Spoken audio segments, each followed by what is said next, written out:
ਜਿੰਨਾ ਜਿੰਨਾ ਗੁਰਬਾਣੀ ਦੀ ਓਟ ਤੱਕੀ,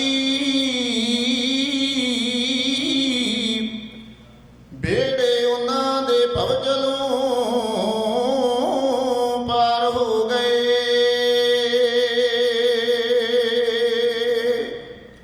ਕਾਮ ਅਤੇ ਕ੍ਰੋਧ ਵਿੱਚ ਜੋ ਸੜੇ ਹੋਏ ਸੀ, ਨਾਲ ਬਾਣੀ ਦੇ ਝੰਡੜੇ ਠਾਰ ਹੋ ਗਏ। ਰਾਹੇ ਪਾਇਆ ਏ ਕੌਡੇ ਜੇ ਰਾਖਸ਼ਾਂ ਨੂੰ,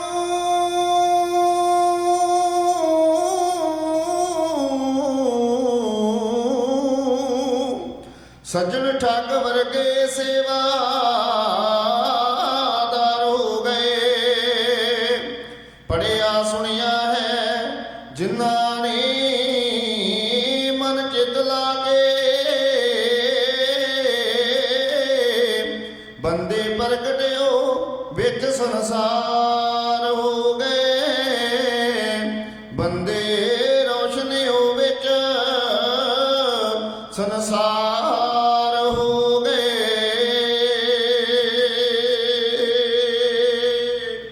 ਤੂੰ ਹੀ ਜਗ ਤੇ ਓਟ ਨਿਓਟਿਆਂ ਦੀ, ਤੂੰ ਆਸ ਹੈ ਦਿਲਾਂ ਨਿਰਾਸਿਆਂ ਦੀ।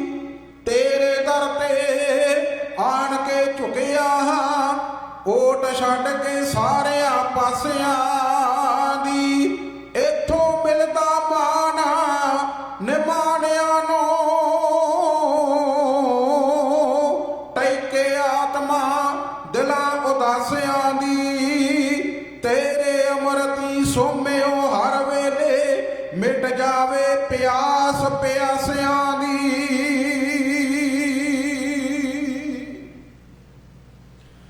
ਜਗ ਆਵਣ ਜਾਵਣ ਦਾ ਗੇੜ ਜਿਹਾ ਕੱਟਦੇ ਗਰੀਬ ਨਵਾਜਾ, ਨਿਤ ਨਵਾਂ ਜਨਮ ਧਰ ਕੇ ਬਣੀਏ ਨਾ ਹੋਣੀ ਦਾ ਖਾਜਾ।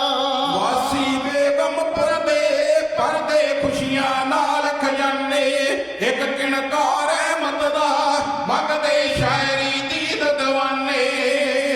ਜਗ ਆਵਣ ਜਾਵਣ ਦਾ ਗੇੜ ਜਿਹਾ ਕੱਟਦੇ ਗਰੀਬ ਨਵਾਜਾ, ਨਿਤ ਨਵਾਂ ਜਨਮ ਧਰ ਕੇ ਬਣੀਏ ਨਾ ਹੋਣੀ ਦਾ ਖਾਜਾ। ਵਾਸੀ ਬੇਗਮ ਪਰਦੇ ਖੁਸ਼ੀਆਂ ਨਾਲ ਖਜ਼ਾਨੇ, ਇੱਕ ਕਿਣਕਾਰ ਅਹਿਮਦ ਦਾ ਮੰਗਦੇ ਸ਼ਾਇਰੀ ਦੀਦ ਦੀਵਾਨੇ।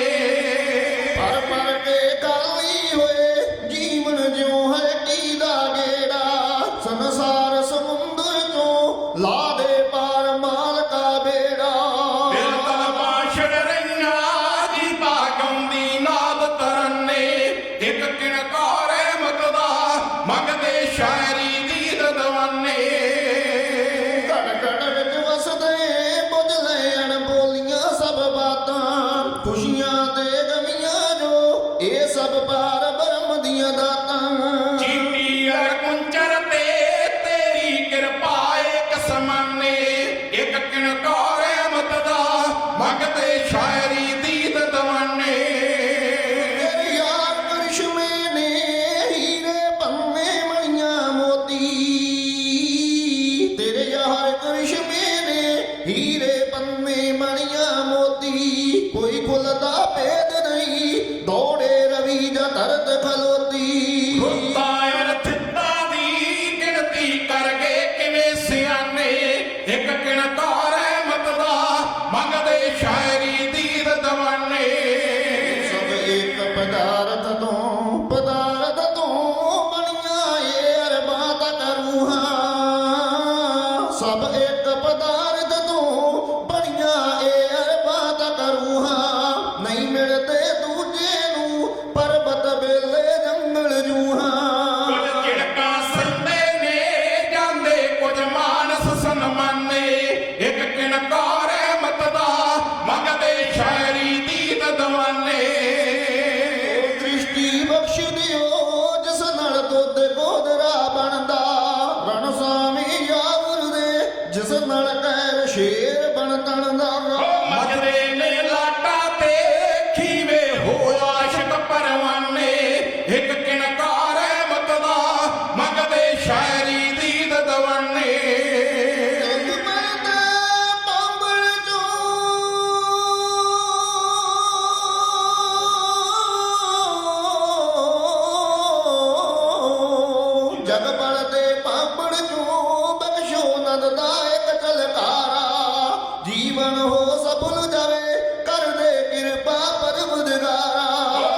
ਰਸ ਰੂਪ ਸੋਏ ਜੈ ਜਗਦੀਸ਼ ਜੀਵਨ ਤਕੈਂਦੀ ਹਉਮੈ ਨੂੰ ਗੱਲ ਕਰੋ ਕੋਟਣ ਜਿਉ ਮਟਿਆਰਾ ਮਹਿੰਦੀ ਉਹ ਮਹਿੰਗੇ ਦੀ ਕਲਮ ਪਲੀ ਲਿਖਦੀ ਗੋਬਿੰਦ ਪੀਰ ਤਰਾਨੇ ਉਹ ਲਿਖਦੀ ਗੋਬਿੰਦ ਪੀਰ ਤਰਾਨੇ ਇੱਕ ਕਿਣਕਾਰ ਮਤ ਦਾ ਮੰਗਦੇ ਸ਼ਾਇਰੀ ਦੀ ਦਦਵਾਨੇ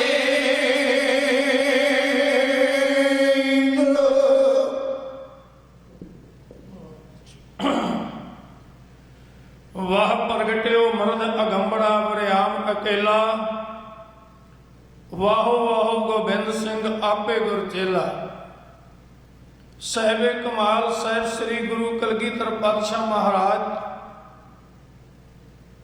ਉਹਨਾਂ ਵੱਲੋਂ ਸਜਾਏ ਗਏ ਖਾਲਸਾ ਪੰਥ ਦੀ ਸਿਰਜਣਾ ਦਿਵਸ ਨੂੰ ਸਮਰਪਿਤ ਪਿਛਲੇ ਕਈਆਂ ਦਿਨਾਂ ਤੋਂ ਗੁਰੂ ਗ੍ਰੰਥ ਸਾਹਿਬ ਮਹਾਰਾਜ ਜੀ ਦੀ ਰਹਿਮਤ ਸਦਕਾ ਗੁਰਦੁਆਰਾ ਦਸ਼ਮੇਸ਼ ਦਰਬਾਰ ਸਰੀ ਵੱਲੋਂ ਧਾਰਮਿਕ ਪ੍ਰੋਗਰਾਮਾਂ ਦੀ ਇਹ ਲੜੀ ਆਰੰਭ ਕੀਤੀ ਹੋਈ ਹੈ ਜਿਸ ਦੇ ਤਹਿਤ ਤੁਸੀਂ ਧੰਨ ਗੁਰੂ ਗ੍ਰੰਥ ਸਾਹਿਬ ਮਹਾਰਾਜ ਜੀ ਦੀ ਰੱਬੀ ਗੁਰਬਾਣੀ ਦੇ ਕੀਰਤਨ ਗੁਰਬਾਣੀ ਦੇ ਸ਼ਬਦਾਂ ਦੀ ਕਥਾ ਵਿਚਾਰ ਉਪਰੰਤ ਆਪਣੇ ਗੌਰਵਮਈ ਇਤਿਹਾਸ ਨੂੰ ਢਾਡੀਆਂ ਤੇ ਕਵੀਸ਼ਰਾਂ ਦੇ ਮਾਧਿਅਮ ਰਾਹੀਂ ਸਰਵਣ ਕਰਦੇ ਹੋ ਔਰ ਬੜੇ ਪਿਆਰ ਉਤਸ਼ਾਹ ਦੇ ਨਾਲ ਤੁਸੀਂ ਆਪਣੀ ਮੁਹੱਬਤ ਆਪਣੀ ਸ਼ਰਧਾ ਦਾ ਇਜ਼ਹਾਰ ਕਰਦਿਆਂ ਹੋਇਆਂ ਇਸ ਪ੍ਰੋਗਰਾਮ ਨੂੰ ਸਹਿਯੋਗ ਦੇ ਰਹੇ ਹੋ ਸਤਿਗੁਰਾਂ ਦਾ ਧੰਨਵਾਦ ਹੈ ਮੈਨੇਜਮੈਂਟ ਦਾ ਧੰਨਵਾਦ ਹੈ ਚੈਨਲ ਪੰਜਾਬੀ ਉਹਨਾਂ ਦੀ ਸਾਰੀ ਟੀਮ ਸਰਬੱਤ ਗੁਰੂ ਕੀ ਸੰਗਤ ਸਭਨਾਂ ਦਾ ਬਹੁਤ ਬਹੁਤ ਧੰਨਵਾਦ। ਆਓ ਫਤਿਹ ਬੁਲਾ ਕੇ ਆਪਣਾ ਪ੍ਰਕਰਨ ਆਰੰਭ ਕਰੀਏ। ਸਰਬੱਤ ਮਾਈ ਭਾਈ ਆਖੋ ਜੀ ਵਾਹਿਗੁਰੂ ਜੀ ਕਾ ਖਾਲਸਾ ਵਾਹਿਗੁਰੂ ਜੀ ਕੀ ਫਤਿਹ। ਧੰਨ ਗੁਰੂ ਗੋਬਿੰਦ ਸਿੰਘ ਮਹਾਰਾਜ ਜੀ ਦੇ ਉਪਕਾਰਾਂ ਨੂੰ ਕੋਈ ਵੀ ਲਖਾਰੀ ਆਪਣੀ ਬੁੱਧੀ ਨਾਲ ਸੰਪੂਰਨ ਤੌਰ ਤੇ ਨਹੀਂ ਲਿਖ ਸਕਦਾ। ਕੋਈ ਵੀ ਕਵੀ ਬੇਸ਼ੱਕ ਉਹ ਬੌਧਿਕ ਪੱਧਰ ਤੇ ਕਿਤਨਾ ਵੱਡਾ ਦਾਨਸ਼ਮੰਦ ਕਿਉਂ ਨਾ ਹੋਵੇ ਪਰ ਸਤਿਗੁਰਾਂ ਦੇ ਪਰਉਪਕਾਰਾਂ ਨੂੰ ਕਵਿਤਾ ਰਾਹੀਂ ਲਿਖ ਕੇ ਜਾਂ ਗਾ ਕੇ ਇਹ ਦਾਅਵਾ ਨਹੀਂ ਕਰ ਸਕਦਾ। ਜਿਹੜੀ ਘਨੰਗਮ ਨੇ ਜਿਹੜੀ ਗੱਲ ਕਹੀ ਹੈ ਕਿ ਗੁਰੂ ਗੋਬਿੰਦ ਸਿੰਘ ਮਹਾਰਾਜ ਜੀ ਦੀ ਜੀਵਨ ਕਹਾਣੀ ਨੂੰ ਪੜ੍ਹਨ ਵਾਸਤੇ ਤੁਹਾਨੂੰ ਇੱਕ ਤੇਜ਼ ਰਫ਼ਤਾਰ ਘੋੜੇ ਤੇ ਸਵਾਰ ਹੋਣਾ ਪਵੇਗਾ।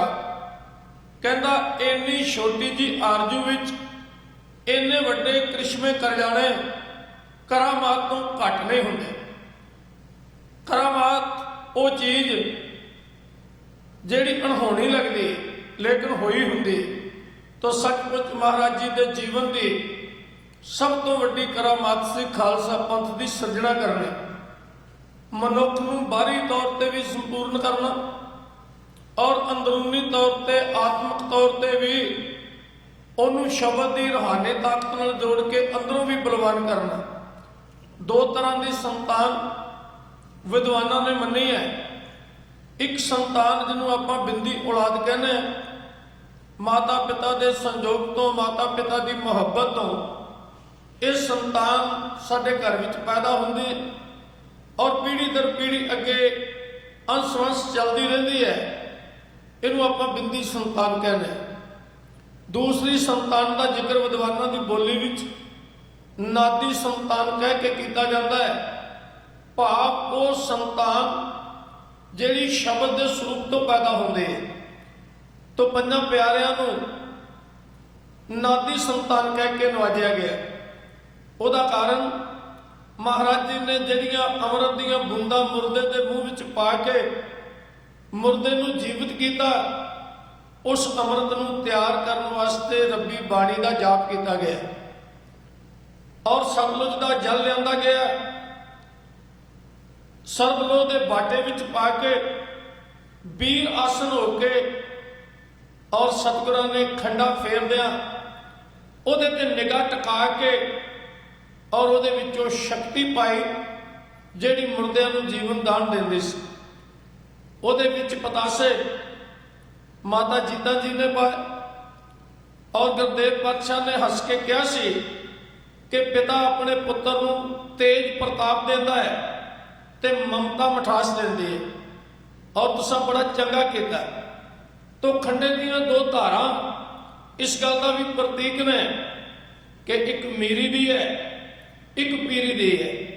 ਤੋ ਮਹਾਰਾਜ ਜੀ ਦੇ 4 ਸਾਹਿਬਜ਼ਾਦੇ ਨੇ ਔਰ 5 ਪਿਆਰੇ ਅਰਦਾਸ ਵਿੱਚ ਪਹਿਲਾਂ ਗਿਣੇ ਜਾਂਦੇ ਨੇ।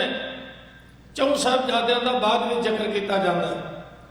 ਪਰ ਜਦ ਕੁਰਬਾਨੀ ਦੀ ਗੱਲ ਤੁਰਦੀ ਹੈ ਤਾਂ ਮਹਾਰਾਜ ਜੀ ਕੁਝ ਵੀ ਛੁਪਾ ਕੇ ਨਹੀਂ ਰੱਖਦੇ ਔਰ ਉਹ ਆਪਣੀ ਸੰਤਾਨ ਵੀ ਆਪਣੇ ਨਾਦੀ ਪੁੱਤਰ ਤੋਂ ਕੁਰਬਾਨ ਕਰ ਦਿੰਦੇ ਨੇ। ਇਹ ਗੱਲ ਸਮਝਣ ਵਾਲੀ ਹੈ ਕਿ ਗੁਰੂ ਪਰਮੇਸ਼ਰ ਦਾ ਸਰਗੁਣ ਸਰੂਪ ਹੈ।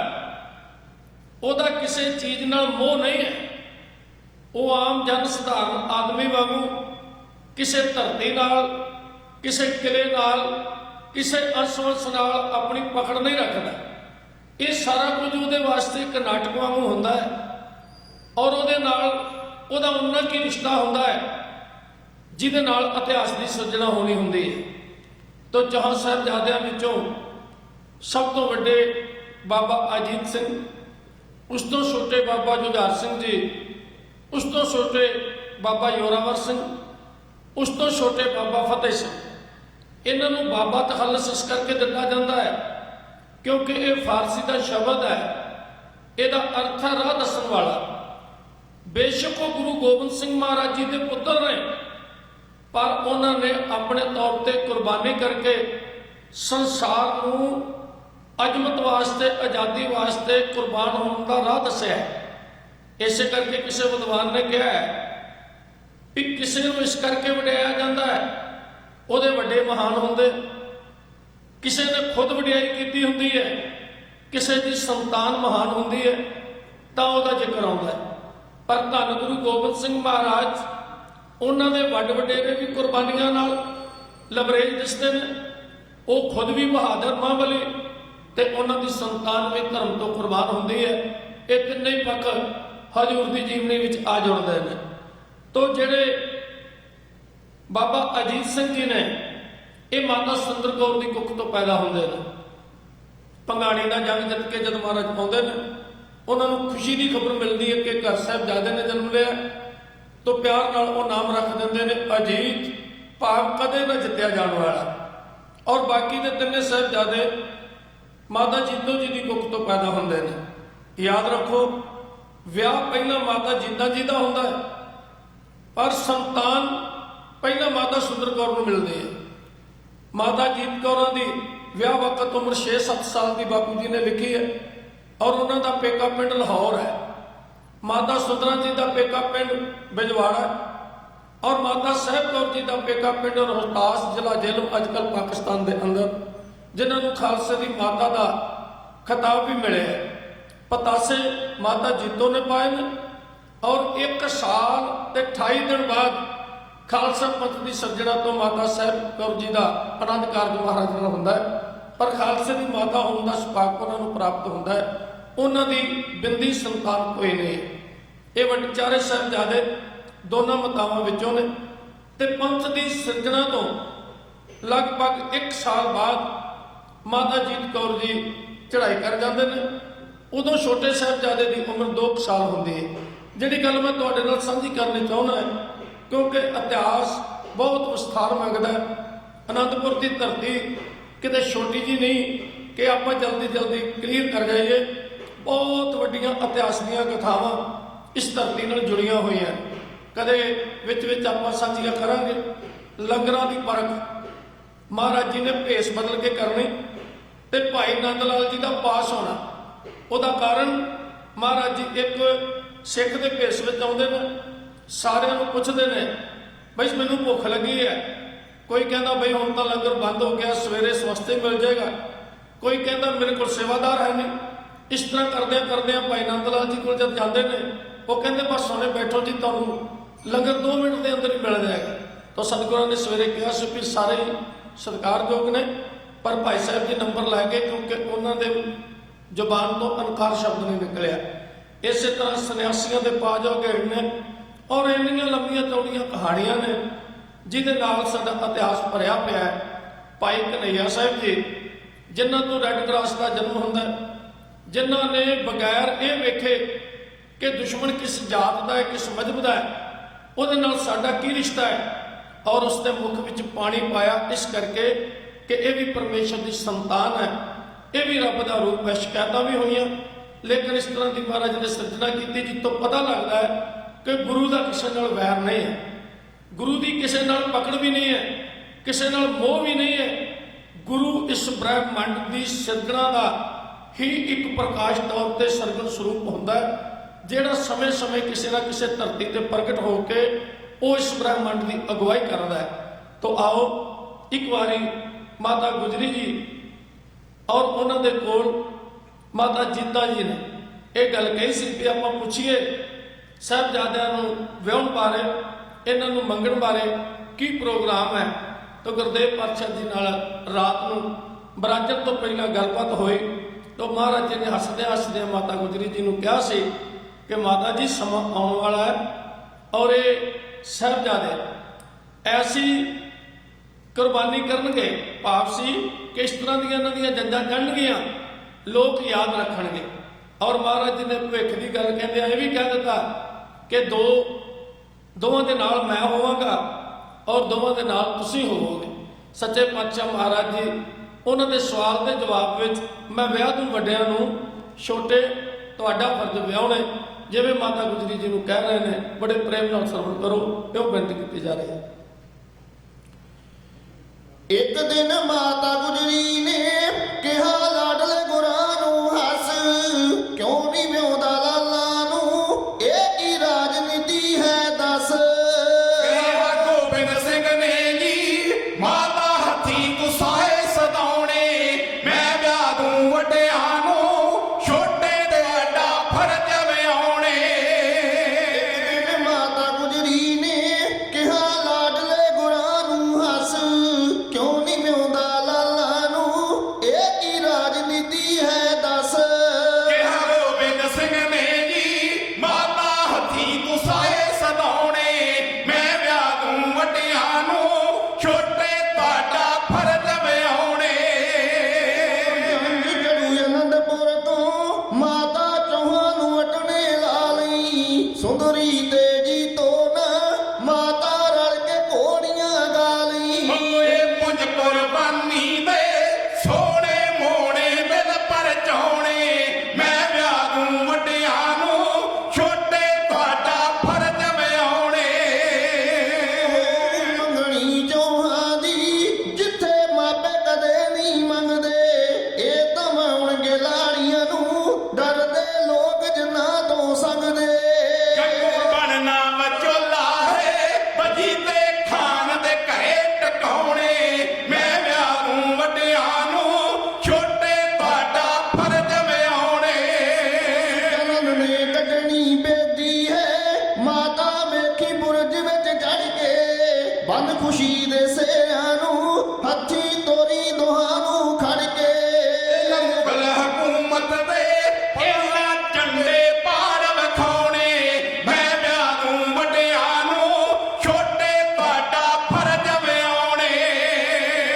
ਸੁਣ ਕੇ ਮਾਤਾ ਜੀ ਡੂੰਘੀਆਂ ਦਿਲ ਵਿੱਚ ਕਰੇ ਵਿਚਾਰਾਂ, ਕੀ ਆਖਿਆ ਸਤਿਗੁਰ ਨੇ ਗਈਆਂ ਟਣਕ ਜਿਗਰ ਦੀਆਂ ਤਾਰਾਂ। ਮੇਰੀ ਹਾਜ਼ਰੀ ਧਰਮ ਦੀ ਹੈ ਤੇ ਮੈਂ ਸਿਰ ਨਾਲ ਬੋਲ ਪਗਾਉਣੇ, ਮੈਂ ਵਿਆਹ ਦੂੰ ਵੱਡਿਆਂ ਨੂੰ, ਛੋਟੇ ਤੁਹਾਡਾ ਫਰਜ਼ ਵਿਆਹੁਣੇ।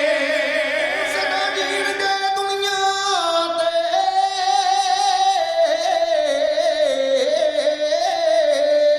ਸਦਾ ਜੀਣਗੇ ਦੁਨੀਆ ਤੇ ਚਾਰੇ ਹੰਸ ਮਾਨ ਸਰ ਤੇਰੇ, ਜਗ ਚੜੂ ਅਨੰਦਪੁਰ ਤੋਂ ਇਹਨਾਂ ਮੇਟਣ ਜ਼ੁਲਮ ਹਨੇਰੇ। ਵਿੱਚ ਭਾਰਤ ਦੇਸ਼ ਦੇ ਇਹਨਾਂ ਗੀਤ ਆਜ਼ਾਦੀ ਗਾਉਣੇ, ਮੈਂ ਵਿਆਹ ਦੂੰ ਵੱਡਿਆਂ ਨੂੰ, ਛੋਟੇ ਤੁਹਾਡਾ ਫਰਜ਼ ਵਿਆਹੁਣੇ। ਪੁੱਤਰ ਸ਼ੇਰ ਦੇ ਨੇ ਇਹਨਾਂ ਬਣਨਾ ਕਦੇ ਨਹੀਂ ਗੀਦੀ, ਸਦਾ ਜੀਣਗੇ ਦੇਸ਼ ਲਈ ਮਾਤਾ ਅਣਖ ਲਈ ਪੂਰਨ ਸ਼ਹੀਦੀ। ਵਿੱਚ ਨੀਹਾਂ ਦੇ ਮਾਤਾ ਜੀ ਤੇਰੇ ਪੋਤੇ ਕਰਨ ਵਿਛਾਉਣੇ,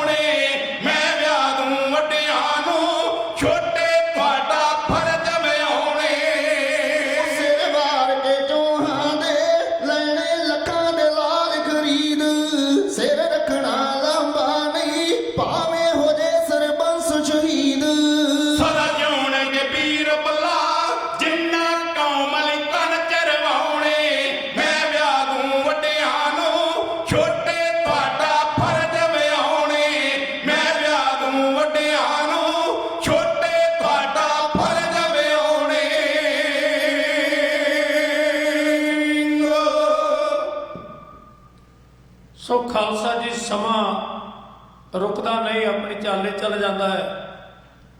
ਬਹੁਤ ਸਾਰੀਆਂ ਘਟਨਾਵਾਂ, ਬਹੁਤ ਸਾਰੀਆਂ ਕਥਾਵਾਂ ਇਤਿਹਾਸ ਦੇ ਪੰਨਿਆਂ ਤੇ ਉਕਰ ਜਾਂਦਾ ਹੈ। ਜਿੰਨਾ ਵੀ ਅੱਜ ਤੱਕ ਮਨੁੱਖ ਕੋਲ ਇਤਿਹਾਸ ਹੈ, ਤਵਾਰੀਖ ਹੈ, ਹਿਸਟਰੀ ਹੈ, ਇਹ ਸਮੇਂ ਦੇ ਨਾਲ ਸਾਰੀ ਮਨੁੱਖਤਾ ਦੇ ਪਿਆਰ ਹਿੱਤ ਔਰ ਮਨੁੱਖਤਾ ਦੀ ਸਿਰਜਣਾ ਹਿੱਤ ਹੀ ਲਿਖੀ ਹੋਈ ਹੈ। ਕਿਵੇਂ ਕਿਵੇਂ ਸਾਡੇ ਵੱਡ ਵਡੇਰੇ ਇਸ ਧਰਤੀ ਵਾਸਤੇ, ਆਪਣੀ ਕੌਮ ਵਾਸਤੇ, ਪਰਮੇਸ਼ਰ ਦੇ ਨਾਮ ਵਾਸਤੇ ਕੁਰਬਾਨੀਆਂ ਕਰਦੇ ਰਹੇ, ਉਹ ਸਾਰਾ ਕੁਝ ਸਾਡੇ ਇਤਿਹਾਸ ਵਿੱਚ ਹੈ। ਸਮਾਂ ਆ ਗਿਆ, ਅਨੰਦਪੁਰ ਨੂੰ ਬਹੁਤ ਵੱਡਾ ਘੇਰਾ ਪੈ ਗਿਆ। ਦਰਅਸਲ ਸੈਦ ਖਾਨ ਵਾਲੀ ਜੰਗ ਤੋਂ ਬਾਅਦ ਔਰੰਗਜ਼ੇਬ ਬੜਾ ਪਰੇਸ਼ਾਨ ਹੋਇਆ, ਕਿਉਂਕਿ ਹੁਣ ਤੱਕ ਜਿੰਨੀਆਂ ਵੀ ਮਹਿਮਾਂ ਅਨੰਦਪੁਰ ਉੱਤੇ ਧਾਵਾ ਕਰਨ ਵਾਸਤੇ ਗਈਆਂ, ਉਹਨਾਂ ਸਾਰੀਆਂ ਦਾ ਨਤੀਜਾ ਬੜਾ ਨਿਰਾਸ਼ਾਜਨਕ ਸੀ।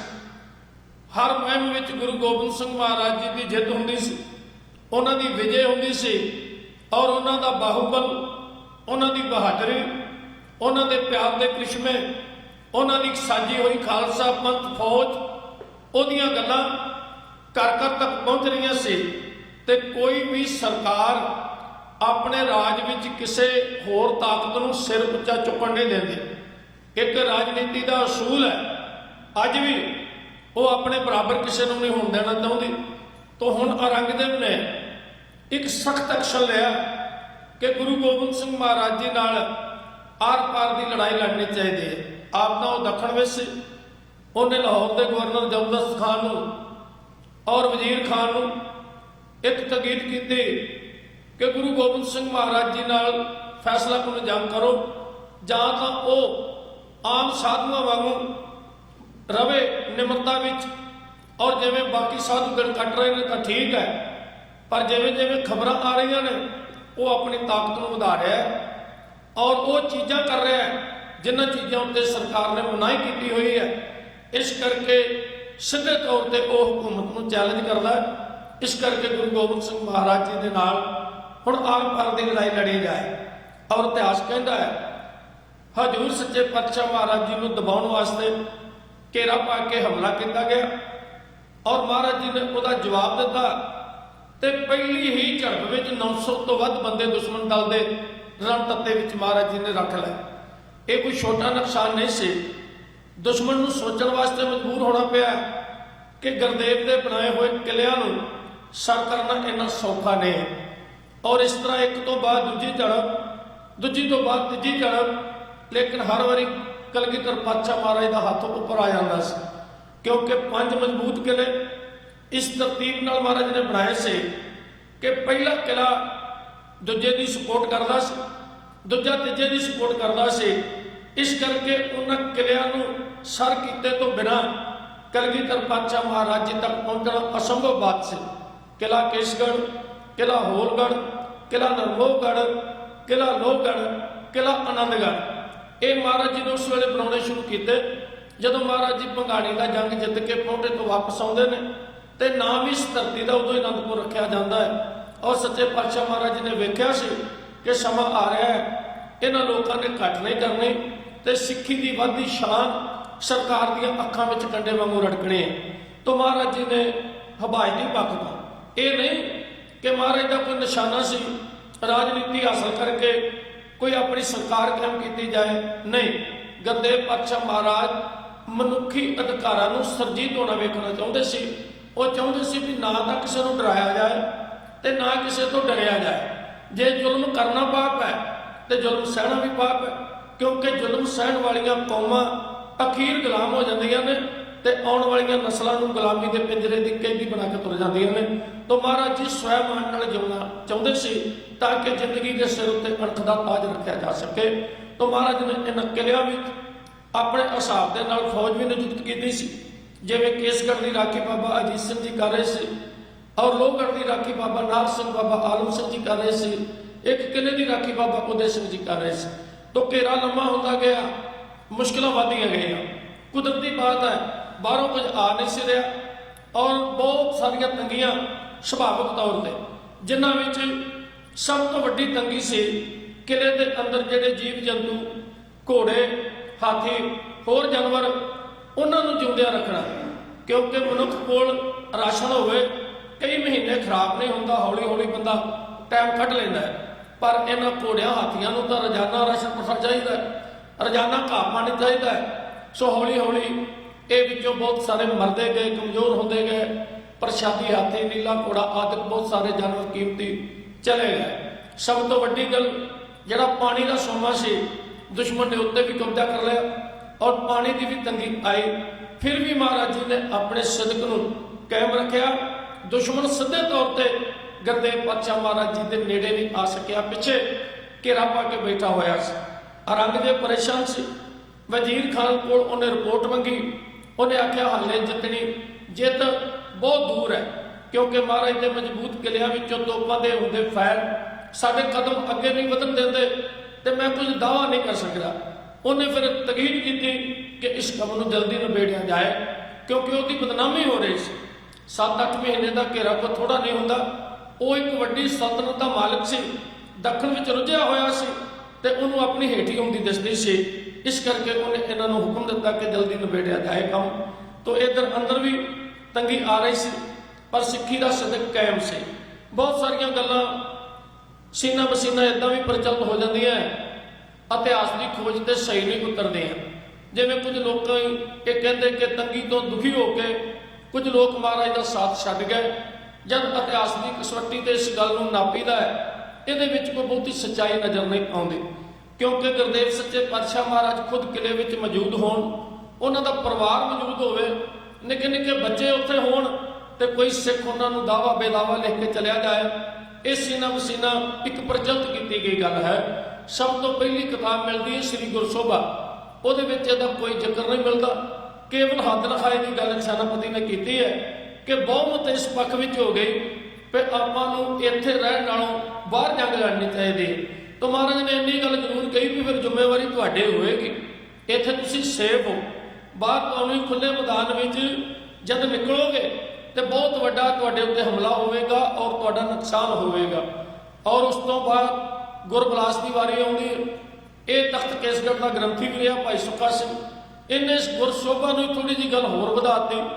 ਉਸ ਤੋਂ ਮਹਾਰਾਜ ਦੇ ਇਸ ਵਾਕਿਆਤ ਤੋਂ 139 ਸਾਲ ਬਾਅਦ ਭਾਈ ਸੰਤੋਖ ਸਿੰਘ ਜੀ ਦਾ ਗੁਰਪ੍ਰਤਾਪ ਲਿਖਿਆ ਜਾਂਦਾ ਹੈ। ਉਹਨੇ ਜਿਵੇਂ ਖੰਭਾਂ ਨੂੰ ਡਰ ਬਣਾ ਦਿੱਤਾ, ਲੇਕਿਨ ਸੱਚਾਈ ਇਹ ਹੈ, ਇਹਦੇ ਬਾਰੇ ਨਿਰਣਾ ਨਹੀਂ ਕੀਤਾ ਗਿਆ ਕਿ ਅਸਲ ਦੇ ਵਿੱਚ ਗੱਲ ਕੀ ਹੈ। ਬਾਕੀ ਸਾਡੇ ਢਾਡੀਆਂ ਕਵੀਸ਼ਰਾਂ ਨੇ ਇੱਕ ਤੋਂ ਗੱਲ ਸੁਣੀ ਤੇ ਦੂਜੇ ਨੇ ਕਹਿ ਦਿੱਤੀ, ਤੇ ਜਿਹਨੇ ਸੁਣੀ ਉਹਨੇ ਅੱਗੇ ਉਹਨੂੰ ਹੋਰ ਵਧਾ ਦਿੱਤਾ। ਇਤਿਹਾਸ ਨੂੰ ਪੜ੍ਹਨਾ ਤੇ ਖੋਜ ਕਰਨਾ ਸਾਡੀ ਸ਼੍ਰੇਣੀ ਦਾ ਹੁਣ ਸੁਭਾਅ ਨਹੀਂ ਰਿਹਾ, ਕਿਉਂਕਿ ਖੋਜ ਦੇ ਨਾਲ ਹੀ ਕੁਝ ਗੱਲਾਂ ਜਿਹੜੀਆਂ ਨੇ ਉਹ ਸਾਬਤ ਹੁੰਦੀਆਂ ਨੇ। ਵੈਸੇ ਬਾਪੂ ਸੋਹਣ ਸਿੰਘ ਸੀਤਲ ਜੀ ਨੇ ਜਿਹੜੀ ਕਿਤਾਬ ਮਨੁੱਖਤਾ ਦੇ ਗੁਰੂ ਗੋਬਿੰਦ ਸਿੰਘ ਮਹਾਰਾਜ ਲਿਖੀ ਹੈ, ਉਹਦੇ ਵਿੱਚ ਉਹਨਾਂ ਨੇ ਕਾਫੀ ਰੋਸ਼ਨੀ ਪਾਈ ਹੈ। ਤਾਂ ਔਰ ਜੇ ਉਸ ਧਿਆਨ ਨੂੰ, ਜੇ ਉਸ ਵਾਯੂਮੰਡਲ ਨੂੰ ਸਾਹਮਣੇ ਰੱਖ ਕੇ ਵੇਖੀਏ ਤਾਂ ਗੱਲ ਬਿਲਕੁਲ ਇਸ ਸਿੱਟੇ ਤੇ ਪਹੁੰਚ ਜਾਈਦਾ ਹੈ ਵੀ ਸਤਿਗੁਰਾਂ ਦੇ ਹੁੰਦੇ ਆ। ਭਾਈ ਸੰਤੋਖ ਸਿੰਘ ਨੇ ਤਾਂ ਇਹ ਵੀ ਗਲਤੀ ਕੀਤੀ ਹੈ, ਉਹਨੇ ਤੇ ਬਦਾਵੀਆਂ ਦੀ ਲੀਡਰ ਹੀ ਮਾਤਾ ਗੁਜਰੀ ਨੂੰ ਬਣਾ ਦਿੱਤਾ। ਬਾਪੂ ਸੀਤਲ ਜੀ ਕਹਿੰਦੇ ਜਿਸ ਮਾਂ ਨੇ ਤਪੱਸਿਆ ਕਰਕੇ ਪੁੱਤਰ ਮੰਗਿਆ ਹੋਵੇ, ਉਹਦੇ ਪੋਤਰੇ ਕਿਲੇ ਦੇ ਅੰਦਰ ਹੋਣ, ਕੀ ਉਹ ਇਸ ਤਰ੍ਹਾਂ ਗੁਰਦੇਵ ਪਾਤਸ਼ਾਹ ਮਹਾਰਾਜ ਜੀ ਦੇ ਨਾਲ ਮਤਭੇਦ ਪੈਦਾ ਕਰ ਸਕਦੀ ਹੈ? ਸੋ ਵਕਤ ਦੀ ਲੋੜ ਹੈ ਇਤਿਹਾਸ ਨੂੰ ਇੱਕ ਢੰਗ ਨਾਲ ਪੜ੍ਹ ਕੇ ਖੋਜ ਕੇ ਕੌਮ ਦੇ ਅੱਗੇ ਰੱਖਿਆ ਜਾਏ। ਆਓ, ਸੋ ਗੱਲ ਇਹ ਸੀ ਕਿ ਕੁਝ ਸਿੰਘਾਂ ਦਾ ਬਹੁਤ ਇਸ ਹੱਕ ਵਿੱਚ ਸੀ ਵੀ ਆਪਾਂ ਨੂੰ ਗਲਤ ਛੱਡ ਦੇਣਾ ਚਾਹੀਦਾ। ਤਾਂ ਮਹਾਰਾਜ ਜੀ ਨੇ ਇੱਕ ਤਾਂ ਬਹੁਮਤ ਦਾ ਸਤਿਕਾਰ ਕੀਤਾ, ਦੂਜਾ ਉਹਨਾਂ ਦੀਆਂ ਚਿੱਠੀਆਂ, ਉਹਨਾਂ ਉੱਤੇ ਧਰਮ ਦਾ ਵਾਸਤਾ ਪਾਇਆ ਸੀ। ਤਾਂ ਸੱਚੇ ਪਾਤਸ਼ਾਹ ਮਹਾਰਾਜ ਜੀ ਨੇ ਸੋਚਿਆ ਵੀ ਹੁਣ ਇਹ ਖੁਦ ਨਹੀਂ ਬੋਲ ਰਹੇ, ਇਹਨਾਂ ਦੀਆਂ ਚਿੱਠੀਆਂ 'ਚੋਂ ਧਰਮ ਬੋਲ ਰਿਹਾ।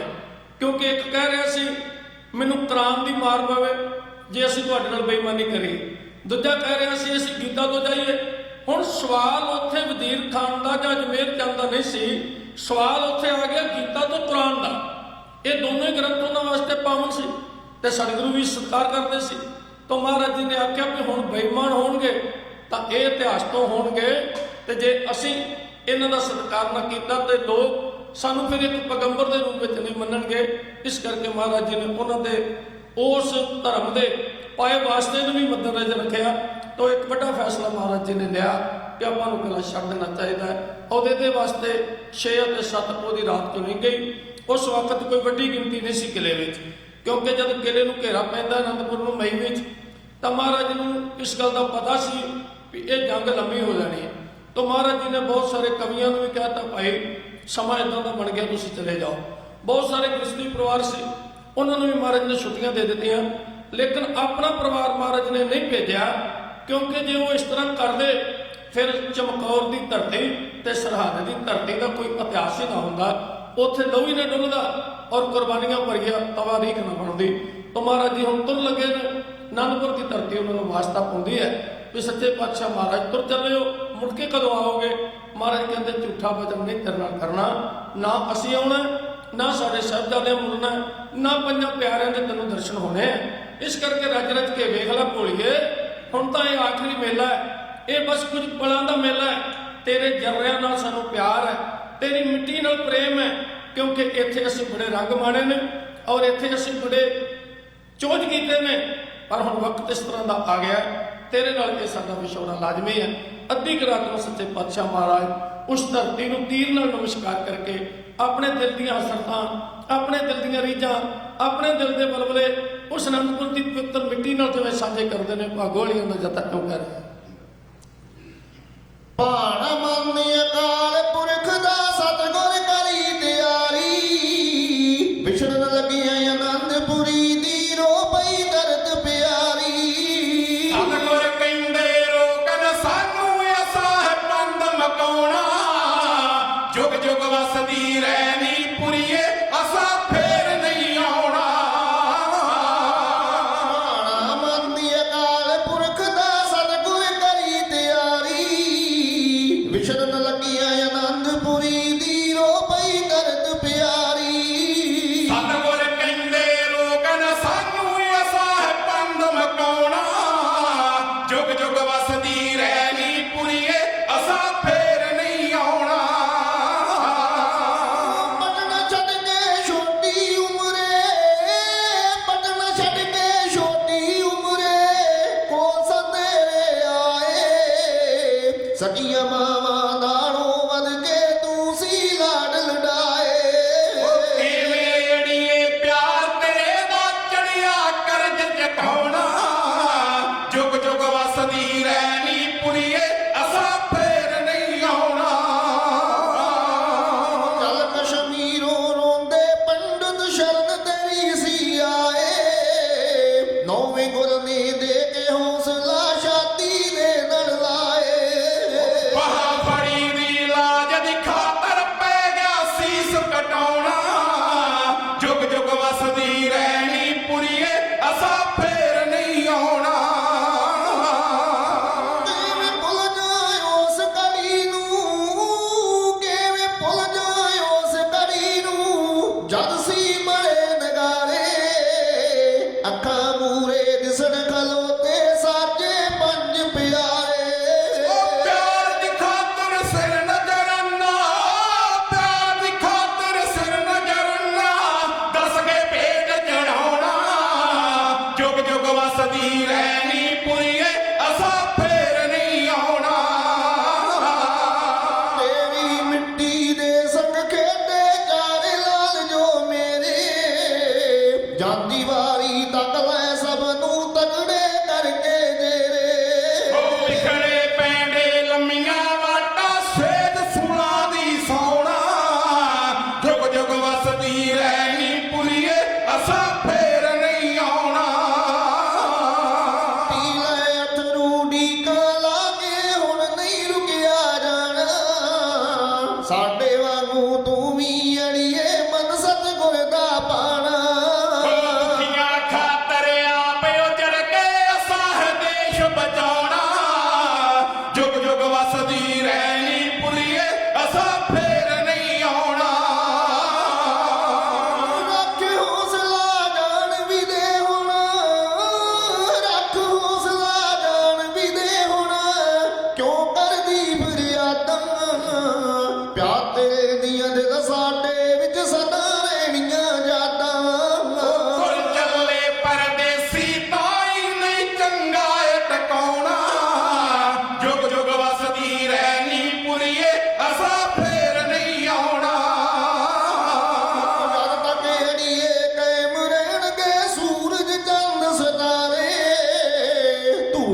ਤੁਹਾਡੇ ਨਾਲ ਬੇਨਤੀ ਕੀਤੀ ਸੀ ਕਿ ਗੁਰੂ ਇੱਕ ਵਿਅਕਤੀ ਦੇ ਰੂਪ ਵਿੱਚ ਨਹੀਂ ਵੇਖਿਆ ਜਾ ਸਕਦਾ, ਗੁਰੂ ਨੂੰ ਇੱਕ ਸ਼ਕਤੀ ਦੇ ਰੂਪ ਵਿੱਚ ਪ੍ਰਵਾਨ ਕਰਨਾ ਪੈਂਦਾ ਹੈ, ਜਿਹੜਾ ਸਾਡੀ ਬੌਧਿਕ ਸੀਮਾ ਦੇ ਘੇਰੇ ਵਿੱਚ ਨਹੀਂ ਆਉਂਦਾ, ਜਿਹੜਾ ਸਾਡੀ ਸੋਚ ਦੇ ਮਾਪਦੰਡ ਦੇ ਘੇਰੇ ਵਿੱਚ ਨਹੀਂ ਆਉਂਦਾ, ਕਿਉਂਕਿ ਵਾਹਿਗੁਰੂ ਦੀ ਉਸ ਅਕਾਲੀ ਸ਼ਕਤੀ ਦਾ ਹੀ ਸਰਗਨ ਸਰੂਪ ਹੁੰਦਾ ਹੈ ਗੁਰੂ। ਉਹ ਇੱਕ ਜਗ੍ਹਾ ਨਾਲ ਨਹੀਂ ਪਕੜ ਕੇ ਰੱਖ ਕੇ ਬੈਠ ਜਾਂਦਾ, ਔਰ ਨਾ ਹੀ ਉਹਦਾ ਨਿਸ਼ਾਨਾ ਹੁੰਦਾ ਵੀ ਇੱਕ ਹੀ ਧਰਤੀ ਨੂੰ ਸੈਂਟਰ ਬਣਾ ਕੇ, ਕਿਉਂਕਿ ਉਹ ਰੂਹਾਨੀ ਅਵਸਥਾ ਦਾ ਮਾਲਕ ਹੁੰਦਾ ਸਤਿਗੁਰੂ। ਨਨਕਾਣਾ ਸਾਹਿਬ ਤੋਂ ਇਹ ਸਫ਼ਰ ਸ਼ੁਰੂ ਹੁੰਦਾ, ਸਾਰੇ ਦੇਸ਼ ਨੂੰ ਆਪਣੇ ਕਲਾਵੇ ਵਿੱਚ ਲੈਂਦਾ ਹੈ। ਆਨੰਦਪੁਰ ਦੀ ਧਰਤੀ ਤੋਂ ਫਿਰ ਸ਼ੁਰੂ ਹੋ ਕੇ ਤਲਵੰਡੀ ਸਾਬੋ ਕੀ ਦੱਖਣ ਖਾਣੀ ਇਹ ਨੰਦੇੜ ਸਾਹਿਬ ਤੱਕ ਪਹੁੰਚਦਾ ਹੈ। ਫਿਰ ਸ਼ਬਦ ਗੁਰੂ ਦੀ ਅਗਵਾਈ ਹੋ ਜਾਂਦੀ ਹੈ ਤੇ ਸ਼ਬਦ ਗੁਰੂ ਇੱਕ ਵੱਡੀ ਪ੍ਰਵਾਜ ਭਰ ਕੇ ਹੱਦਾਂ ਸਰਹੱਦਾਂ ਤੋਂ ਅੱਗੇ ਲੰਘ ਕੇ ਪੂਰੇ ਵਰਲਡ ਨੂੰ ਆਪਣੇ ਕਲਾਵੇ ਵਿੱਚ ਲਾ ਲੈਂਦਾ ਹੈ ਖਾਲਸਾ ਪੰਥ ਦੇ ਰੂਪ ਵਿੱਚ, ਕਿਉਂਕਿ ਸ਼ਬਦ ਜੋਤ ਹੈ, ਪੰਥ ਜੁਗਤ ਹੈ। ਜੋਤ ਤੇ ਜੁਗਤ ਦਾ ਸਮੇਲ ਇਹੀ ਪੰਥ ਦਾ ਰਾਜ ਹੈ। ਤੋ ਇਸ ਵਸੀਲੇ ਨਾਲ ਉਸਨੇ ਵੱਡੀਆਂ ਪ੍ਰਵਾਜਾਂ ਭਰਨੀਆਂ ਹੁੰਦੀਆਂ। ਇਸ ਕਰਕੇ ਕਿਸੇ ਇੱਕ ਵੀ ਧਰਤੀ ਦੇ ਨਾਲ ਗੁਰੂ ਨੂੰ ਜੋੜ ਕੇ ਨਹੀਂ ਵੇਖਿਆ ਜਾ ਸਕਦਾ, ਇੱਕ ਧਰਮ ਨਾਲ ਨਹੀਂ ਜੋੜ ਕੇ ਵੇਖਿਆ ਜਾ ਸਕਦਾ। ਗੁਰੂ ਸਮੁੱਚੇ ਵਿਸ਼ਵ ਦੀ ਆਤਮਾ ਹੁੰਦੀ ਹੈ, ਸਮੁੱਚੇ ਵਿਸ਼ਵ ਦਾ ਵਰਤਾਰਾ ਹੁੰਦਾ ਹੈ, ਜਿਹਨੂੰ ਆਪਾਂ ਬ੍ਰਹਮੰਡੀ ਵਰਤਾਰਾ ਕਹਿੰਦੇ ਹਾਂ, ਜਿਹਨੂੰ ਸਮਝਣ ਵਾਸਤੇ ਵਿਦਵਾਨਾਂ ਦੀਆਂ ਅਕਲਾਂ, ਵਿਦਵਾਨਾਂ ਦੀਆਂ ਬੁੱਧੀਆਂ ਉਹ ਖਤਮ ਹੋ ਜਾਂਦੀਆਂ ਨੇ। ਸੋ ਗੁਰੂ ਮਹਾਰਾਜ ਕਿਰਪਾ ਕਰਨ ਆਪਣੇ ਸਤਿਗੁਰਾਂ ਨੂੰ ਸਮਝਣ ਵਾਸਤੇ ਜਿੱਥੇ ਗੁਰਬਾਣੀ ਪੜ੍ਹੀਏ ਉੱਥੇ ਵੱਧ ਤੋਂ ਵੱਧ ਇਤਿਹਾਸ ਪੜ੍ਹੀਏ। ਅਗਲਾ ਜੋ ਪ੍ਰੋਗਰਾਮ ਹੈ ਗਿਆਨੀ ਗੁਰਚਰਨ ਸਿੰਘ ਜੀ ਜਿਹੜੇ ਇਸ ਗੁਰੂ ਦਰਬਾਰ ਦੇ ਹੈੱਡ ਗ੍ਰੰਥੀ ਵੀ ਨੇ ਔਰ ਵਿਦਵਾਨ ਹੋਣ ਦੇ ਨਾਤੇ ਉਹ ਇੱਕ ਬਹੁਤ ਹੀ ਜ਼ਿੰਮੇਵਾਰ ਸੇਵਾਦਾਰ ਨੇ, ਔਰ ਇਸ ਦੇ ਨਾਲ ਉਹਨਾਂ ਕੋਲ ਸ਼ਬਦਾਂ ਦਾ ਵੀ ਭੰਡਾਰ ਹੈ। ਮੇਰੇ ਵਰਗੇ ਨਿਮਾਣਿਆਂ ਦੀ ਤਾਰੀਫ ਕਰਦਿਆਂ ਕਈ ਵਾਰੀ ਬਹੁਤ ਮਹਿੰਗੇ ਸ਼ਬਦ ਹੁੰਦੇ ਨੇ।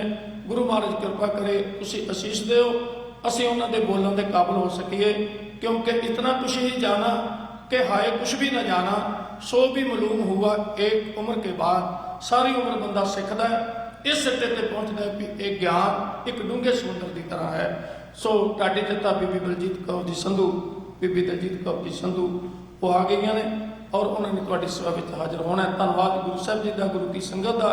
ਭਾਈ ਜੋਗਾ ਸਿੰਘ ਭਾਗੋਵਾਲੀਆ ਕੋਈ ਅਜੋਗ ਸ਼ਬਦ ਕਹਿ ਗਿਆ ਹੋਵੇ ਉਹਦੇ ਲਈ ਖਿਮਾ ਮੰਗਦਾ ਹੈ। ਵਾਹਿਗੁਰੂ ਜੀ ਕਾ ਖਾਲਸਾ, ਵਾਹਿਗੁਰੂ ਜੀ ਕੀ ਫਤਿਹ।